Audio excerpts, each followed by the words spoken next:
It's amazing how quiet it suddenly becomes. Several years ago, I was asked to speak to the 70 on a Thursday morning, and it was just before they were having their meeting before they went over to the temple.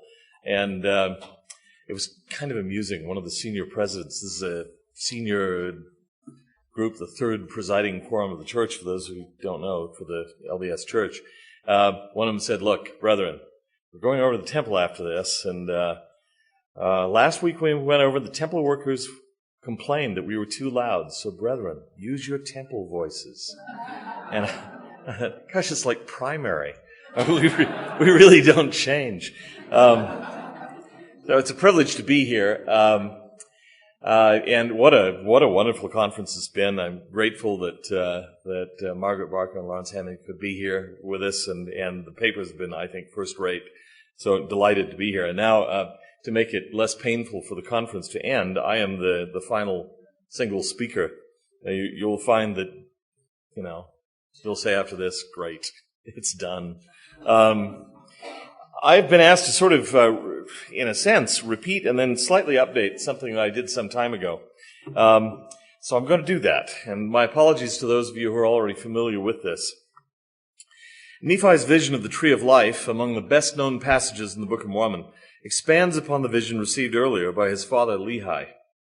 "And it came to pass that the Spirit said unto me, Look, and I looked, and beheld a tree, and it was like unto the tree which my father had seen, and the beauty thereof was far beyond, yea, exceeding of all beauty, and the whiteness thereof did exceed the whiteness of the driven snow. And it came to pass, after I had seen the tree, I said unto the Spirit, I behold, thou hast shown unto me the tree which is precious above all. And he said unto me, What desirest thou? And I said unto him, To know the interpretation thereof." Now, since Nephi wanted to know the meaning of the tree that his father had seen, and that he himself now saw, we would expect the Spirit to answer Nephi's question, but the response to Nephi's question is surprising. "And it came to pass that he said unto me, Look, and I looked as if to look upon him, and I saw him not, for he had gone from before my presence. And it came to pass that I looked and beheld the great city of Jerusalem, and also other cities. And I beheld the city of Nazareth. And in the city of Nazareth I beheld a virgin, and she was exceedingly fair and white. And it came to pass that I saw the heavens open, and an angel came down and stood before me, and he said unto me, Nephi, what beholdest thou? And I said unto him, A virgin, most beautiful and fair above all other virgins. And he said unto me, Knowest thou the condescension of God? And I said unto him, I know that he loveth his children, nevertheless I do not know the meaning of all things. And he said unto me, Behold, the virgin whom thou seest is the mother of the Son of God, after the manner of the flesh. And it came to pass that I beheld that she was carried away in the Spirit. And after she had been carried away in the Spirit for the space of a time, the angel spake unto me, saying, Look. And I looked and beheld the virgin again, bearing a child in her arms. And the angel said unto me, Behold the Lamb of God, yea, even the Son of the Eternal Father. Then the Spirit asked Nephi the question that Nephi himself had posed only a few verses before. Knowest thou the meaning of the tree which thy father saw? Strikingly, though the vision of Mary seems irrelevant to Nephi's original question about the significance of the tree, for the tree is nowhere mentioned in the angelic guide's response, Nephi himself now replies that yes, he knows the answer to his question. And I answered him, saying, Yea, it is the love of God, which sheddeth itself abroad in the hearts of the children of men. Wherefore it is the most desirable above all things. And he spake unto me, saying, Yea, and the most joyous to the soul. Now how has Nephi come to this understanding? Clearly, the answer to his question about the meaning of the tree lies in the virgin mother with her child. It seems, in fact, that the virgin is the tree in some sense. Even the language used to describe her echoes that used for the tree. Just as she was exceedingly fair and white, most beautiful and fair above all other virgins, so was the tree's beauty far beyond, yea, exceeding of all beauty, and the whiteness thereof did exceed the whiteness of the driven snow. Significantly, though, it was only when she appeared with a baby and was identified as the mother of the Son of God that Nephi grasped the tree's meaning. Why would Nephi see a connection between a tree and the virginal mother of a divine child? Many years ago, I happened to be rereading 1 Nephi 11 at the same time I was reading a then relatively new book by Mark S. Smith, provocatively entitled The Early History of God, Yahweh and the Other Deities in Ancient Israel. In it, Professor Smith discusses ancient Israelite belief in a goddess, the consort of El, the Most High God. Suddenly, from me, a light came on. I believe that Nephi's vision reflects a meaning of the sacred tree that is unique to the ancient Near East, and that indeed can only be fully appreciated when the ancient Canaanite and Israelite associations of that tree are borne in mind. The cultural and religious distance between Canaanites and Israelites was considerably smaller than Bible scholars once thought. Michael Coogan says it clearly. Israelite religion was a subset of Canaanite religion. In their attempts to better understand the beliefs of the ancient Israelites, modern scholars have been greatly helped by extra-biblical documents and artifacts that have been recovered from the soil of the Near East. For many years, there had been little beyond the Bible itself for them to study. The situation changed dramatically beginning in 1929 with the discovery of the Ugaritic texts at Ras Shamra in Syria. They revolutionized our understanding of Canaanite religion in general and of early Hebrew religion in particular. The god El was the patriarch of the Canaanite pantheon. One of his titles was El Olam. Frank Moore Cross noted, just died about a week and a half ago, 2 weeks ago, we must understand it as meaning originally El, Lord of Eternity, or perhaps more appropriately, El, the Ancient One. The myths recorded on the tablets at Ugarit portray El as a graybeard, father of the gods and father of man. However, observed Professor Cross, no later than the 14th century BC in North Syria, the cult of El was declining, making room for the virile young god Baal-Hadu, the Baal of the Old Testament. El was probably also the original god of Israel. In the earliest Israelite conception, Father El had a divine son named Jehovah, or Yahweh. Gradually, however, the Israelite conception of Yahweh absorbed the functions of El, and by the 10th century or thereabouts, King Solomon's day, he had come to be identified with him. Asherah was the chief goddess of the Canaanites. She was El's wife and the mother and wet nurse of the other gods. Thus, the gods of Ugarit could be called the family of, or the sons of El, or the sons of Asherah. Moreover, Asherah was connected with the birth of Canaanite rulers, and could be metaphorically considered to be their mother as well. She was strongly linked with the Canaanite coastal city of Sidon, at least in the period following Lehi and Nephi's departure from the Old World, and probably before. This is interesting because Lehi, whose family origins appear to lie in the north of Palestine, and who may have had a trading background, seems to have had particularly close ties with Sidon, for the name appears repeatedly in the Book of Mormon, both in its Hebrew and its Egyptian forms. And Sidon was at that time one of the two harbors through which the Israelites carried on an extremely active trade with Egypt in the west. Moreover, Asherah seems to have been known and venerated among the Hebrews as well.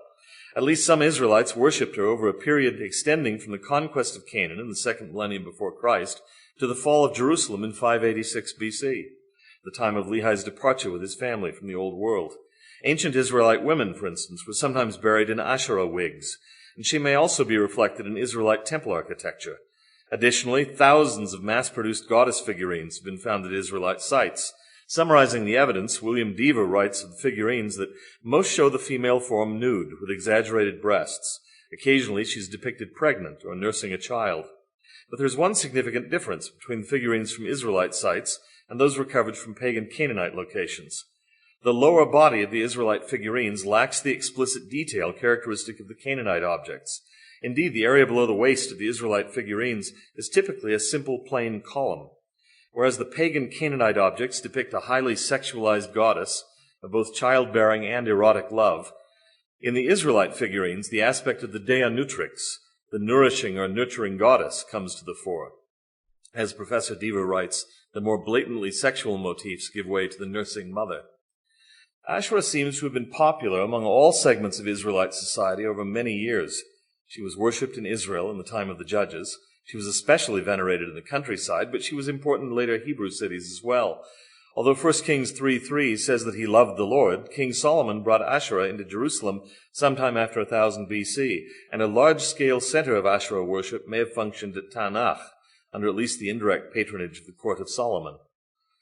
After the separation of the states of Israel and Judah, King Ahab and his Phoenician-born queen Jezebel, daughter of Ethbaal, king of the Sidonians, notice Sidon again, installed Asherah in Samaria, where around 800 BCE, the official cult of Yahweh included the worship of his consort Asherah.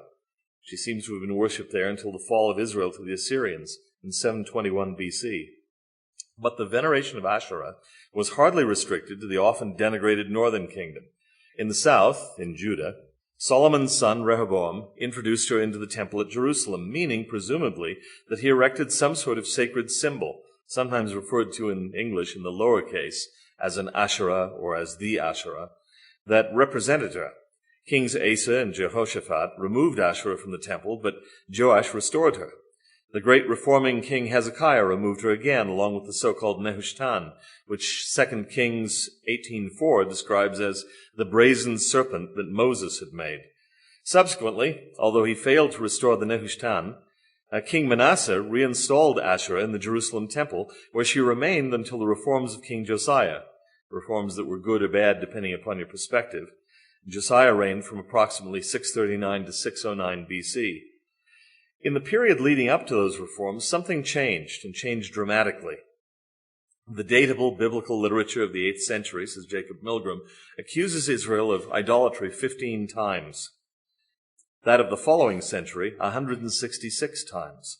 Commenting on those statistics, Margaret Barker observes that, leaving aside the thorny question of dating biblical literature, this simple test suggests either that there was a catastrophic apostasy during the 7th century, expressed in the condemnations found in Deuteronomy 36 times, Jeremiah 46 times, and Ezekiel 82 times, or that the definition of idolatry had changed. Here's a description of what Josiah did to the Asherah in the temple. And the king commanded Hilkiah the high priest, and the priests of the second order, and the keepers of the door, to bring forth out of the temple of the Lord all the vessels that were made for Baal, and for the grove, that's Asherah, and for all the host of heaven. And he burned them without Jerusalem, the fields of Kidron, and carried the ashes of them unto Bethel. And he brought out the grove from the house of the Lord without Jerusalem unto the brook Kidron, and burned it at the brook Kidron, and stamped it small to powder, and cast the powder thereof upon the graves of the children of the people. In other words, making it ritually unclean. So visible was Asherah still in this period, just prior to the Babylonian captivity, that Lehi's contemporary, the prophet Jeremiah, felt obliged, at least in standard pre-Margaret Barker readings of him, to denounce her worship. Consider, for example, this exchange between Jeremiah and a group of exiled Jews living in Egypt after the destruction of Jerusalem. Then all the men which knew that their wives had burned incense unto other gods, and all the women that stood by, a great multitude, even all the people that dwelt in the land of Egypt, in Pathros, answered Jeremiah, saying, As for the word that thou hast spoken unto us in the name of the Lord, we will not hearken unto thee. But we will certainly do whatsoever thing goeth forth out of our own mouths, to burn incense unto the Queen of heaven, and to pour out drink offerings unto her, as we have done, we and our fathers, our kings and our princes, in the cities of Judah and in the streets of Jerusalem. For then had we plenty of victuals, and were well, and saw no evil. But since we left off to burn incense to the Queen of heaven, and to pour out drink offerings unto her, we have wanted all things, and have been consumed by the sword and by the famine. And when we burned incense to the Queen of heaven, and poured out drink offerings unto her, did we make her cakes to worship her, and pour out drink offerings unto her without our men? Then Jeremiah said unto all the people, to the men and to the women, and to all the people which had given him that answer, saying, The incense that ye burned in the cities of Judah, and in the streets of Jerusalem, ye and your fathers, your kings, and your princes, and the people of the land, did not the Lord remember them, and came it not into his mind, so that the Lord could no longer bear because of the evil of your doings, and because of the abominations which ye have committed? Therefore it is your land a desolation, and an astonishment, and a curse, without an inhabitant, as at this day, because ye have burned incense, and because ye have sinned against the Lord, and have not obeyed the voice of the Lord, nor walked in his law, nor in his statutes, nor in his testimonies. Therefore this evil has happened unto you, as at this day. But you can see that there are, as the text is represented now, at least two different viewpoints here. One viewpoint is devoutly religious, but sees the devotion to the Queen of Heaven as a valuable and righteous thing, the violation of which has brought upon them the judgment of God. Jeremiah, as he's represented in the text as it now stands, sees it just the opposite way. The exiled prophet priest Ezekiel may also have been dismayed at the expulsion of Asherah or Asherah from the temple. He recounts a vision, referring to about this time. Then the glory of the Lord departed from off the threshold of the house, and stood over the cherubims.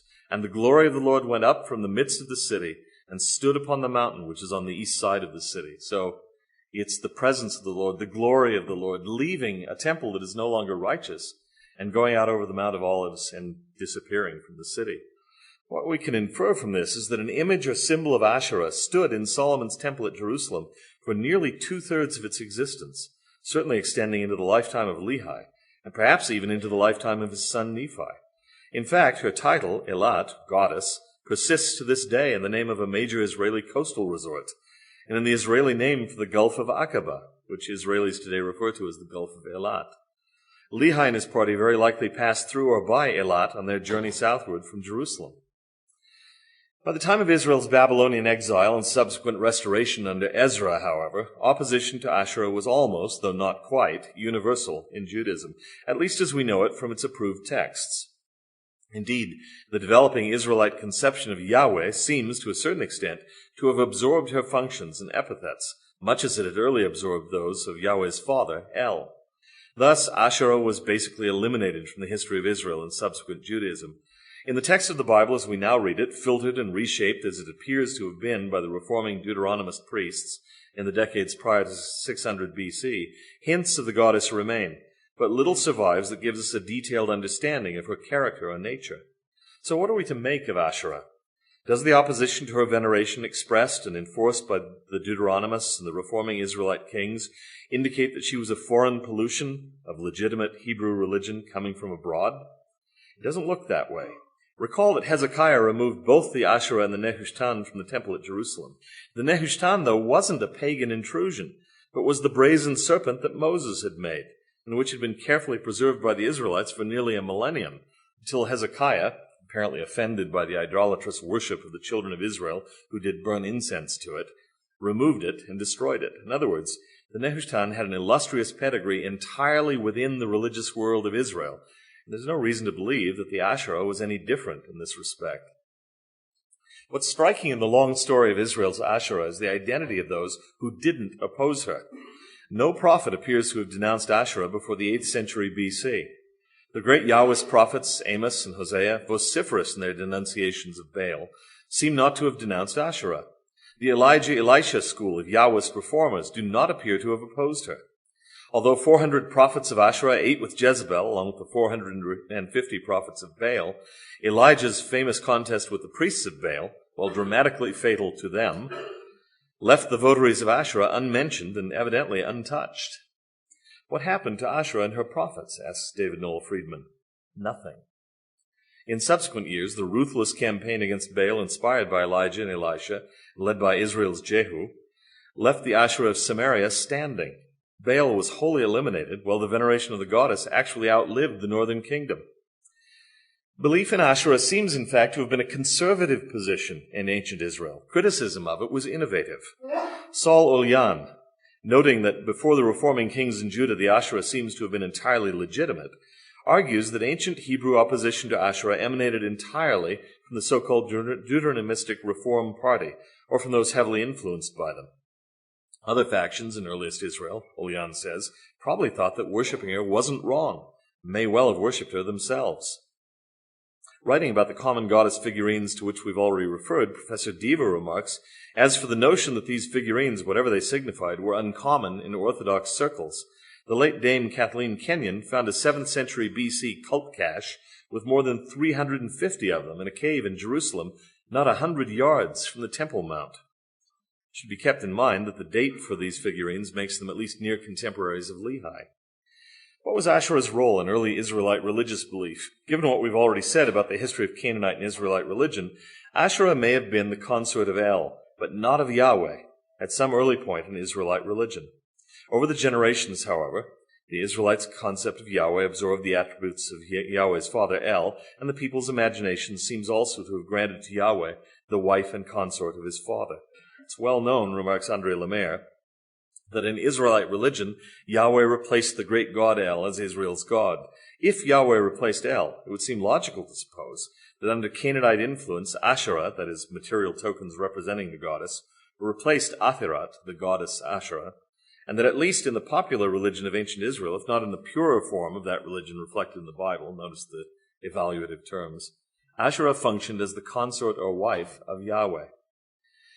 The view that Asherah was considered the divine wife of Yahweh seems to be gaining ground among students of ancient Israelite religion. That some in Judah saw his consort as Asherah is hardly any longer debatable, declares Thomas Thompson. Asherah was a goddess paired with El, and this pairing was bequeathed to Israelite religion by virtue of the Yahweh-El identification, according to Smith, while Olyan says that Asherah seems to have been regarded as Yahweh's consort in both state and public religion, in both the northern kingdom of Israel and the southern kingdom of Judah. Important support for this contention has come from two recent, very controversial archaeological finds in Palestine. The first is Khirbet el-Qom, a site about 8 miles west of Hebron, 6.5 miles east-southeast of Lachish, in the territory of ancient Judah. The Paleo-Hebrew inscriptions at Khirbet el-Qom can be dated to between 700 and 800 BC. Scholars agree that they show us at least a portion of the popular religion of their time. The second is Kuntilat Ajrud, perhaps the southernmost outpost of the kingdom of Judah. This place served as either a fortress or a stopover point for caravans, or both. It's situated on the border between the southern Negev and the Sinai Peninsula, not far from the road that linked Gaza and Eilat. The archaeological ruins at this location reflect influences from the northern kingdom of Israel and date to the late 9th or early 8th century BC, which would place them in the reign of Jehoahaz, king of Israel, the son and successor to the militant anti-Baalist Jehu. An inscription discovered at Kuntilat Ajrud was written in red ink on the shoulder of a large clay vessel. It seems to refer to Yahweh of Samaria and his Asherah, or his Asherata. On the other side of the vessel is a drawing of a tree of life. The tomb inscription at Khirbet el-Qom also appears to mention Yahweh and his Asherah, where some sort of cultic object is intended, or less likely Yahweh and his capital A Asherah, where the reference may be directly to a goddess consort. With these finds explicitly in mind, archaeologist William Deaver has contended that recent archaeological discoveries provide both texts and pictorial representations that for the first time clearly identify Asherah as the consort of Yahweh, at least in some circles in ancient Israel.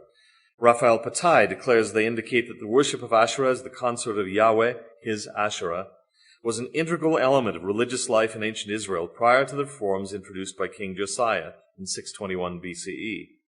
David Noel Friedman concurs, saying, "Our investigation suggests that the worship of a goddess, consort of Yahweh, was deeply rooted in both Israel and Judah in pre-exilic times." As among the Canaanites, furthermore, Asherah was also associated with earthly human fertility and human childbirth. A Hebrew incantation text found in Aslan Tash in Upper Syria, source of C.S. Lewis's Aslan and the evil god Tash of the Calormenes, for those who care. Aslan Tash, it can't be coincidence. Aslan means lion. Dating from this Hebrew incantation dates from the 7th century BC, that is, to the period just prior to Nephi's vision, appears to invoke the help of the goddess Asherah for a woman in delivery. Now let's focus more precisely on the nature of the veneration that was paid to the divine consort among the Israelites. What was the Asherah that stood in the temple at Jerusalem and in Samaria? Asherah was associated with trees. A 10th century cultic stand from Tanakh near Megiddo features two representations of Asherah, first in human form, then as a sacred tree. She is the tree. Perhaps we should think again here of the Israelite goddess figurines. It will be recalled that their upper bodies are unmistakably anthropomorphic and female, but their lower bodies, in contrast to those of their pagan Canaanite counterparts, are simple columns. William Deaver suggests these columnar lower bodies represent tree trunks. Why not? Asherah is a tree goddess, and as such is associated with the oak, the tamarisk, the date palm, the sycamore, and many other species. This association led to our identification with sacred trees, or the tree of life. The rabbinic authors of the Jewish Mishnah in the 2nd or 3rd century AD explained the Asherah as a tree that was worshipped. The lowercase Asherah was most commonly a carved wooden image, perhaps some kind of pole. Unfortunately, since it was wooden, direct archaeological evidence for it hasn't survived. But we know from the biblical evidence that the object could be planted so that it stood up, but that it could also be pulled down, cut, and burned. Very probably it was of wood and symbolized a tree. It may itself have been a stylized tree. It wasn't uncommon in the ancient Near East for a god or goddess to be essentially equated with his or her symbol, and Asherah seems to have been no exception. Asherah was both goddess and cult symbol. She was the tree. The menorah, the 7-branched candelabrum that stood for centuries in the Temple of Jerusalem, supplies an interesting parallel to all of this. Leon Yarden maintains that the menorah represents a stylized almond tree. He points to the notably radiant whiteness of the almond tree at certain points in its life cycle. Yarden also argues that the archaic Greek name of the almond, amygdale, reflected in its contemporary botanical designation as Amygdalus communis, almost certainly not a native Greek word, is most likely derived from the Hebrew phrase Em Gedolah, meaning great mother. The late Bronze Age iconography of the Asherah would suggest, writes Mark Smith, that it represented maternal and nurturing dimensions of the deity. Patai has called attention to the parallels between Jewish devotion to various female deities and quasi-deities over the centuries, commencing with Asherah, and popular Catholic veneration of Mary, the mother of Jesus. Interestingly, it appears that Asherah, the mother goddess par excellence, may also, paradoxically, have been considered a virgin. The Punic Western goddess Tanit, whom Salah Olyan has identified with Israelite Canaanite Asherah, the consort of El, the mother and wet nurse to the gods, was depicted as a virgin and symbolized by a tree. It should be apparent by now why Nephi, an Israelite living at the end of the 7th century and during the early 6th century before Christ, would have recognized an answer to his question about a marvelous tree in the otherwise unexplained image of a virginal mother and her divine child. Not that what he saw and how he interpreted those things were perfectly obvious. What he read from the symbolic vision was culturally colored. The Coptic version of the record called the Apocalypse of Paul shows how cultural interpretation shapes meaning. This document, which probably originated in Egypt in the mid-3rd century of the Christian era, relates a vision of the great apostle that, in this detail at least, strikingly resembles the vision of Nephi. And he, the angel, showed me the tree of life, Paul is reported to have said, and by it was a revolving red-hot sword. And a virgin appeared by the tree, and 3 angels who hymned her. And the angel told me that she was Mary, the mother of Christ. But Nephi's vision goes even further, identifying Mary with the tree. This additional element seems to derive from precisely the pre-exilic Palestinian culture into which the Book of Mormon tells us Nephi had been born. Of course, Mary, the virgin girl of Nazareth seen by Nephi, wasn't literally Asherah. She was, as Nephi's guide carefully stressed, simply the mother of the Son of God after the manner of the flesh. But she was the perfect mortal typification of the mother of the Son of God. Now, Asherah is connected with the Bible in an entirely different manner as well, and I'd like to examine a Bible passage that seems to deal with her, while also yielding several interesting parallels to the visions of Lehi and Nephi. Biblical scholars recognize a genre of writing found both in the standard canonical scriptures, Job, Ecclesiastes, the Song of Solomon, and outside the canon, that they term wisdom literature. Among the characteristics of this type of writing, not surprisingly, is frequent use of the term wisdom. But also common to such literature, and very striking in texts from a Hebrew cultural background, is the absence of typical Israelite or Jewish themes, as we know them anyway, but not the way Margaret Barker would depict them or discuss them as from the alternate tradition point of view. We read nothing there about the promises to the patriarchs, the story of Moses and the Exodus, the covenant of Sinai especially, or the divine promise of kingship to David. There is instead a strong emphasis on the teachings of parents, and especially on instruction by fathers. Careful readers will note that all of these characteristics are present in the accounts of the visions of Lehi and Nephi as they are treated in the Book of Mormon. The Bible identifies 2 chief earthly sources of wisdom. It's said to come from the East, which is almost certainly to be understood as the Syro-Arabian desert, and from Egypt. The Book of Job, for example, is set in the East and lacks much, if any, trace of peculiarly Israelite or Hebrew lore as we've traditionally conceived of it. This is reminiscent of the twin extra-Israelite influences, Egypt and the desert, that the Book of Mormon and Latter-day Saint scholarship have identified for the family of Lehi and Nephi. It may be significant that a section of the Book of Proverbs, chapter 31, claims to represent the words of Lemuel, using a name that not only occurs among the sons of Lehi, but is also at home in the Arabian desert. Certain other motifs common to wisdom literature are also typical of the Book of Mormon as a whole. For example, both the canonical and extra-canonical wisdom books are much concerned with the proper or improper use of speech. The Book of Proverbs warns against the dangerous enticements of the strange woman, even the stranger which flattereth with her words, and advises us to meddle not with him that flattereth with his lips. Flattering and cunning words, generally used for evil purposes and with an implication of deceit, are also a constantly recurring concern of the Nephite record. Another consistent theme in both the Book of Mormon and Near Eastern wisdom literature is the notion that wisdom or justice or righteousness brings prosperity, while folly or wickedness leads to suffering and destruction. The vocabulary of Proverbs 1 through 6, which stresses learning, understanding, righteousness, discernment, and knowledge, is obviously related to important messages of the Book of Mormon in general and of the visions of Lehi and Nephi in particular. Similarly, Proverbs 3, 1 through 12, focuses on our need to hear inspired wisdom, as well as on the promise of life and our duty to trust in the Lord rather than being wise in our own eyes. Each of these admonitions can also be documented abundantly throughout the text of the Book of Mormon, notably Nephi's repeated invitation to us to put our trust in the Lord rather than in the arm of flesh. In Nephi's vision of the tree of life, the great and spacious building symbolizes the wisdom and pride of the world, which shall fall. But among the interesting correspondences between ancient Near Eastern wisdom literature and the Book of Mormon, one is of special interest for the present. Wisdom itself is represented in Proverbs 1 through 9 as a female person. The word for wisdom is feminine in Hebrew. Indeed, here and elsewhere in ancient Hebrew and Jewish literature, wisdom appears as the wife of God, which can hardly fail to remind us of ancient Asherah or Asherah. She may even have played a role in the creation. The Lord by wisdom hath founded the earth, says Proverbs 3:19. Like the symbol of the Asherah, wisdom is a female figure, providing life and nurturing. In fact, as Steve Wiggins observes of Asherah herself, she is wisdom, the first creature of God. The classical text on the subject is found in Proverbs 8:22 through 34.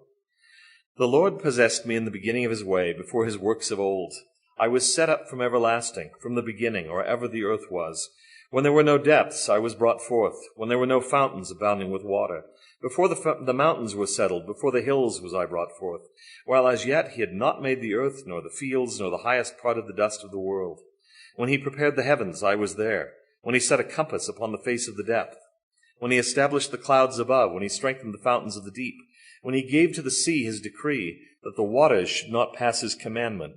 When he appointed the foundations of the earth.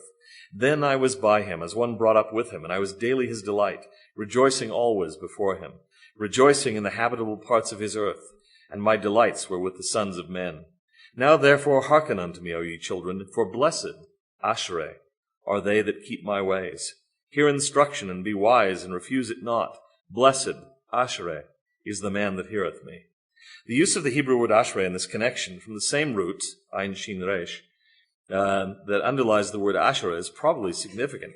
Happy, Asherah, is the man that findeth wisdom, Proverbs 3:13.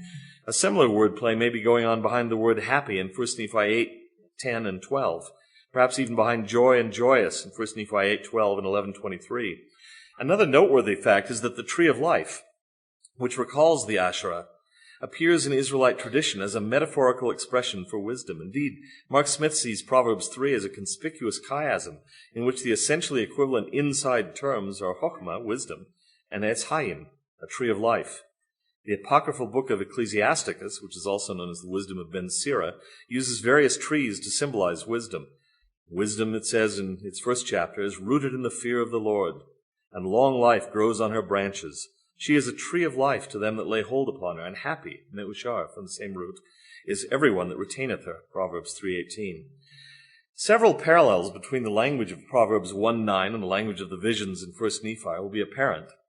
Note, for example, in Proverbs 3:18, quoted above, the image of taking hold, which recalls the iron rod of Lehi and Nephi's visions.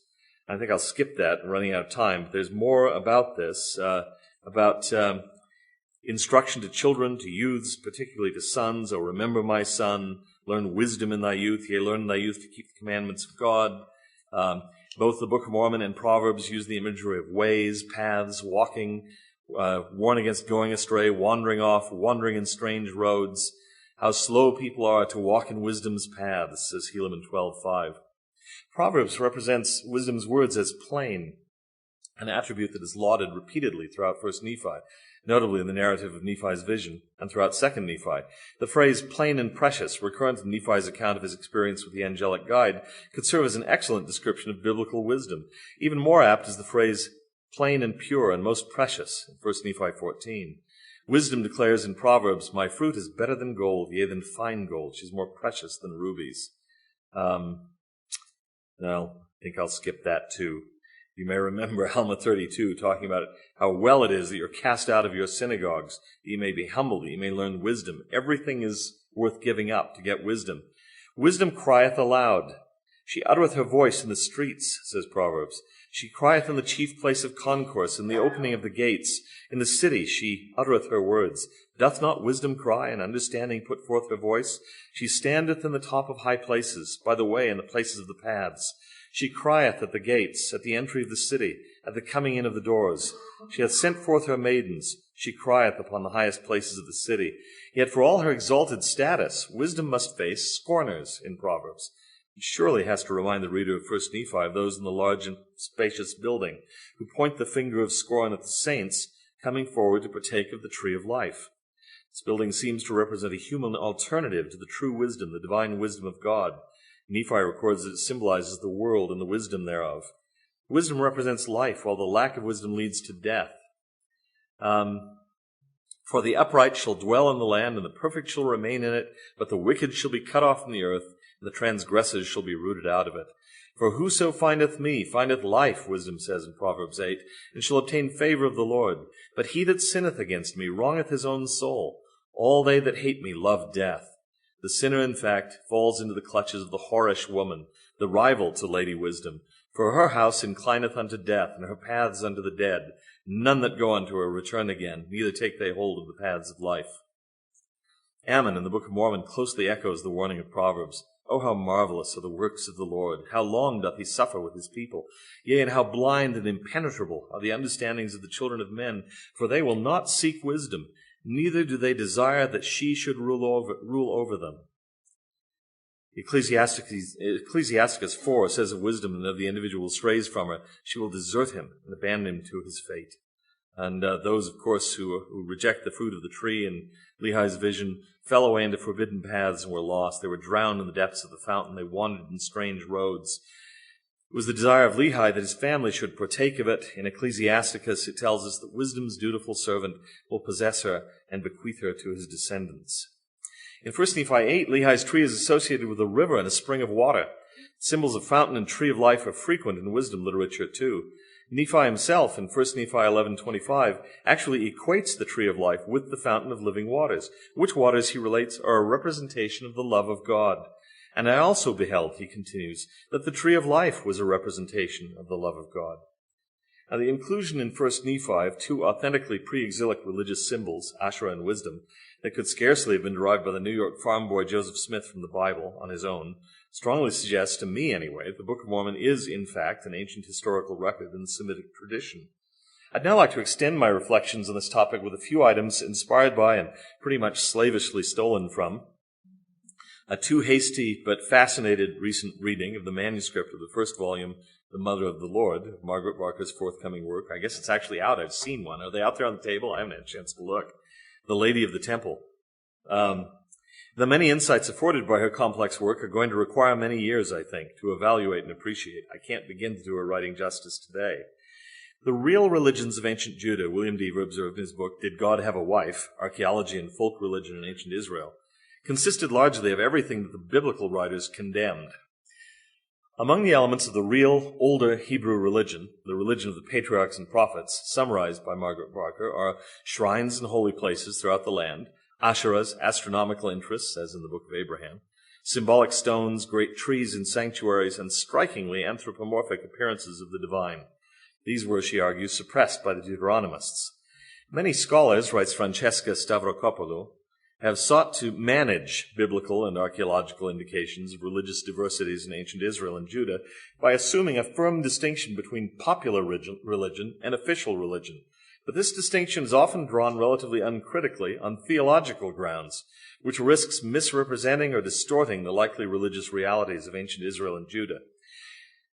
The theological grounds assumed here are Protestant, observes Dr. Barker, which have indeed often shaped the way the Old Testament is studied, but the older churches, and she has in mind here the Catholic, Orthodox, and other Eastern traditions, would recognize much of what is now called diversity in ancient Israel, insofar as it honored the lady.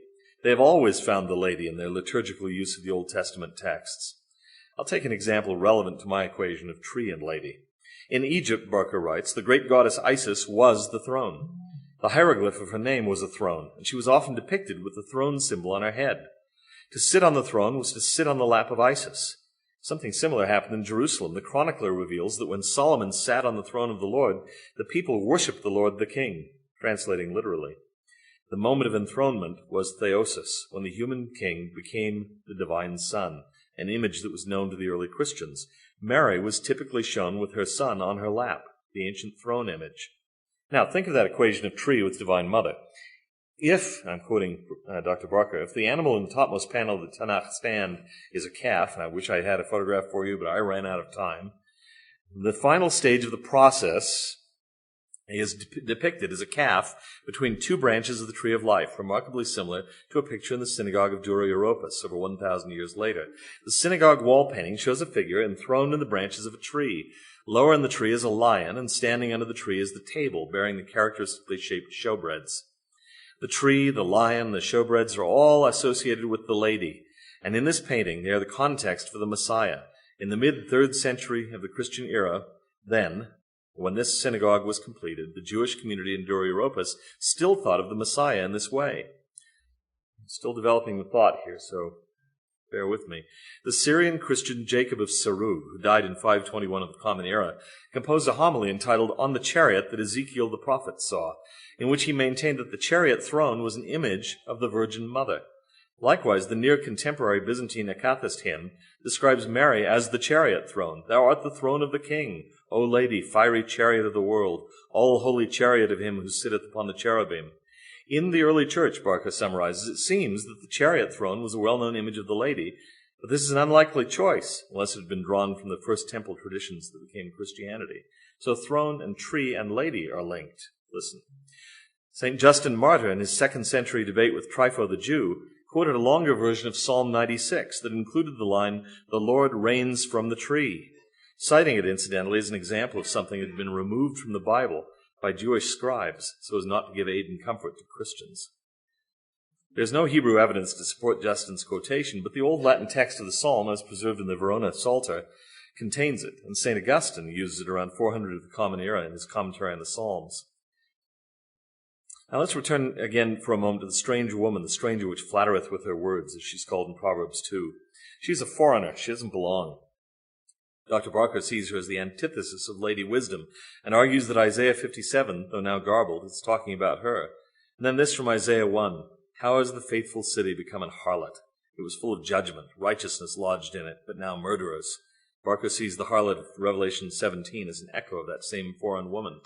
And there came one of the 7 angels, which had the 7 vials, and talked with me, saying unto me, Come hither, I will show unto thee the judgment of the great whore that sitteth upon many waters, with whom the kings of the earth have committed fornication, and the inhabitants of the earth have been made drunk with the wine of her fornication. So he carried me away in the spirit into the wilderness, and I saw a woman sit upon a scarlet-colored beast, full of names of blasphemy, having 7 heads and 7 horns. And the woman was arrayed in purple and scarlet color, and decked with gold and precious stones and pearls, having a golden cup in her hand, full of abominations and filthiness of her fornication. And upon her forehead was a name written, Mystery, Babylon the Great, the mother of harlots and abominations of the earth. And I saw the woman drunken with the blood of the saints, and with the blood of the martyrs of Jesus. And when I saw her, I wondered with great admiration. It's striking, though, that even if the description of this woman draws on the foreign woman who replaced Lady Wisdom or Asherah in Jerusalem, John seems to see her as still future to his time. The process wasn't complete, it seems, with Josiah and the Deuteronomists. Likewise, a reader of the Book of Mormon can't possibly fail to see in such texts parallels to the part of Nephi's vision that follows his seeing of the virginal mother of the Son of God. And it came to pass that the angel spake unto me, saying, Look, and I looked and beheld many nations and kingdoms. And the angel said unto me, What beholdest thou? And I said, I behold many nations and kingdoms. And he said unto me, These are the nations and kingdoms of the Gentiles. And it came to pass that I saw among the nations of the Gentiles the formation of a great church. And the angel said unto me, Behold, the formation of a church which is most abominable above all other churches, which slayeth the saints of God, yea, and tortureth them, and bindeth them down, and yoketh them with a yoke of iron, and bringeth them down into captivity.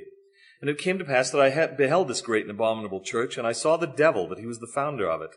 And I also saw gold and silver and silks and scarlets and fine twined linen, and all manner of precious clothing. And I saw many harlots. And the angel spake unto me, saying, Behold, the gold and the silver and the silks and the scarlets and the fine twined linen and the precious clothing and the harlots are the desires of this great and abominable church. And also for the praise of the world do they destroy the saints of God and bring them down into captivity. Recall in this context that the English Book of Mormon uses the term church rather loosely by our standards for assemblies and movements and groups even in pre-Christian, indeed even in pre-exilic times. Continuing. And I beheld a book, and it was carried forth among them. And the angel said unto me, Knowest thou the meaning of the book? And I said unto him, I know not. And he said, Behold, it proceedeth out of the mouth of a Jew. And I, Nephi, beheld it. And he said unto me, The book that thou beholdest is a record of the Jews, which contains the covenants of the Lord, which he hath made unto the house of Israel. And it also containeth many of the prophecies of the holy prophets.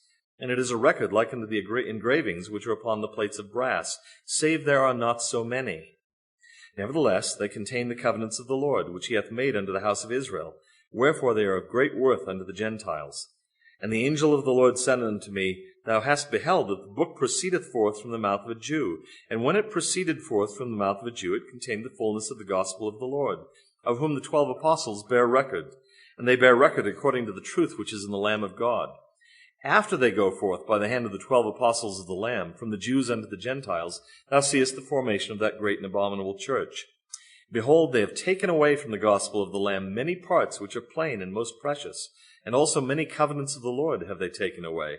And all this have they done, that they might pervert the right ways of the Lord, that they might blind the eyes and harden the hearts of the children of men.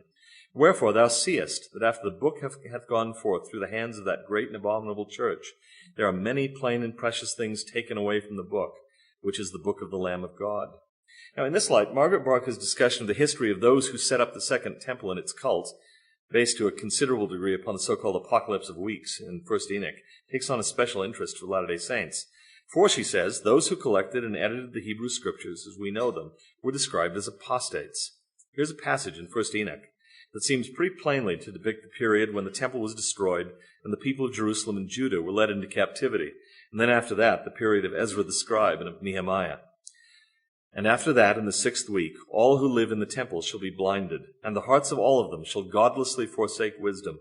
And in it a man shall ascend, and at its close the house of dominion shall be burned with fire, and the whole race of the chosen root shall be dispersed. And after that, in the 7th week, shall an apostate generation arise, and many shall be its deeds, and all its deeds shall be apostate. These are the people, Barker contends, who compiled and transmitted the texts that became the Hebrew Scriptures, and their spiritual heirs determined the Hebrew canon after the destruction of the temple in 70 of the Common Era. The apocryphal book of 2nd Esdras has Ezra the scribe speaking, and it's been quoted already. So during the 40 days, 94 books were written, and when the 40 days were ended, the Most High spoke to me, to Ezra, saying, Make public the 24 books that you wrote first, and let the worthy and the unworthy read them. But keep the 70 that were written last, in order to give them to the wise among your people, for in them is the spring of understanding, the fountain of wisdom, and the river of knowledge. And I did so. Whoever recorded the story in this form, Barker comments, was saying beyond any doubt that the 24 books of the Hebrew canon were the less important texts, and that Ezra, the leader of the apostates, was the reason that the more important books had been withdrawn. The implications of this for reconstructing the antecedents of Christianity cannot be too strongly emphasized. Nephi's vision of the future is closely patterned, it seems, on what would happen shortly after his time, but perhaps even more importantly on what had already been happening during his lifetime and that of his father at the hands of the Deuteronomistic reformers. Deuteronomy suppressed traditional forms of prophecy, Barker comments. According to Deuteronomy, a prophet could be recognized in two ways. She or he would be like Moses, or she or he would be recognized as a genuine prophet when the prophecies had been fulfilled. This completely changed the nature and power of prophecy. Teachings either had to repeat the words of Moses or be fulfilled before they could be recognized. There would be no more waiting for prophecy to be fulfilled, no inspired interpreters who could relate the oracles to contemporary events. This redefinition explains why the writing prophets, apart from Isaiah, are not mentioned in the Deuteronomistic histories. Consistent with this tightly controlled system was the centralization of worship into just one place, Jerusalem, and the prohibition of secret knowledge. Nobody went up to heaven or crossed the sea to receive revelation. These secret things were for the Lord alone. His people had only to obey the commandments which they had already received. Just the Bible, right? Listen to Deuteronomy itself. If thou shalt hearken unto the voice of the Lord thy God, to keep his commandments and his statutes which are written in this book of the law, and if thou turn unto the Lord thy God with all thine heart and with all thy soul, for this commandment which I command thee this day is not hidden from thee, neither is it far off. It is not in heaven, that thou shouldst say, Who shall go up for us to heaven, and bring it unto us, that we may hear it and do it? Neither is it beyond the sea, that thou shouldst say, Who shall go over the sea for us, and bring it unto us, that we may hear it and do it? But the word is very nigh unto thee, in thy mouth and in thy heart, that thou mayest do it. Now therefore hearken, O Israel, unto the statutes and unto the judgments, which I teach you, for to do them, that ye may live, and go in and possess the land which the Lord God of your fathers giveth you. Ye shall not add unto the word which I command you, neither shall ye diminish aught from it, that ye may keep the commandments of the Lord your God, which I command you. Behold, I have taught you statutes and judgments, even as the Lord my God commanded me, that ye should do so in the land whither ye go to possess it. Keep therefore and do them, for this is your wisdom and your understanding in the sight of the nations. And the Book of Mormon continually describes itself as battling with those who deny prophecy, deny revelation, who fight the prophets. And it announces that it will come forth in a time characterized by such attitudes, when prophets will be dismissed, and only the authority of past written, canonized revelation will be accepted. Many of the Gentiles, the Lord tells Nephi, shall say, a Bible. We've got a Bible. There cannot be any more Bible. The influence of the Deuteronomists, Barker writes, best represented by the temple purges in the time of Josiah, was far-reaching and long-lasting, changing the meanings of individual words, and changing the way of reading several texts. Insofar as this process systematically obscured and obliterated the older faith, it became the major obstacle facing later scholars who wanted to establish the relationship between the Old Testament and the New. Fortunately, memories of the older ways were preserved outside the stream of text that became the Hebrew Scriptures, and they reappeared in Christianity in their original context. It is a great irony and a great sadness that those Christians most committed to a Bible-based tradition, sola scriptura, Scripture alone, are perhaps the least likely to read the Bible in its original context. Incidentally, and I'm coming to a close here, Margaret Barker repeatedly calls attention to memories of Jewish communities fleeing into Arabia at the time of Josiah's purge. The Jerusalem Talmud gives the fantastic number of 80,000 young priests who went over to Nebuchadnezzar, probably around 597 BCE, and then to live among the Ishmaelites, that is, in Arabia. This was thought to be a fulfillment of Isaiah's prophecy, the burden upon Arabia. In the forest in Arabia shall ye lodge, O ye traveling companies of Dedanim. Dedan is thought by some people to be Aden, down in the far southern part of the Arabian Peninsula. The inhabitants of the land of Tema, another Arabian place, brought water to him that was thirsty. They prevented with their bread him that fled. For they fled from the swords, from the drawn sword, and from the bent bow, and from the grievousness of war. And of course, Lehi and his party went precisely into Arabia for the same reasons at almost exactly that time. They had with them, by the way, the Urim and Thummim, something that Barker says disappeared right around the time of Mosiah, but they soon created their own. Finally, one last little note that caught my attention. There are many things that did, but I simply run out of time to talk about them. In fact, I think I've more than run out of time. We'll see. In Enoch's account, she says, the judgment on sinners was based on the creation covenant, less so on Mosaic law, because all nature acted in accordance with the Creator's commandments, but sinners did not.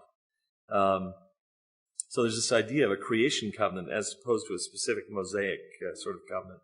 Compare Mormon's comments, which appeal to the example of nature rather than of the Mosaic law. Remember this idea that all nature acts in accordance with the Creator's commandments, but sinners don't. Oh, how foolish, and how vain, and how evil and devilish, and how quick to do iniquity, how slow to do good are the children of men. Yea, how quick to hearken unto the words of the evil one, and to set their hearts upon the vain things of the world.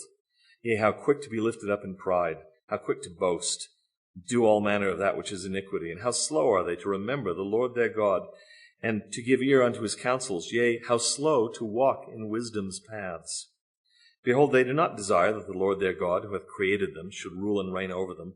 Notwithstanding his great goodness and his mercy towards them, they do set at naught his counsels, and they will not that he should be their guide. Oh, how great is the nothingness of the children of men! Yea, even they are less than the dust of the earth. For behold, the dust of the earth moveth hither and thither, to the dividing asunder at the command of our great and everlasting God. It's that same idea of a creation covenant as opposed to a Mosaic covenant that's in play here.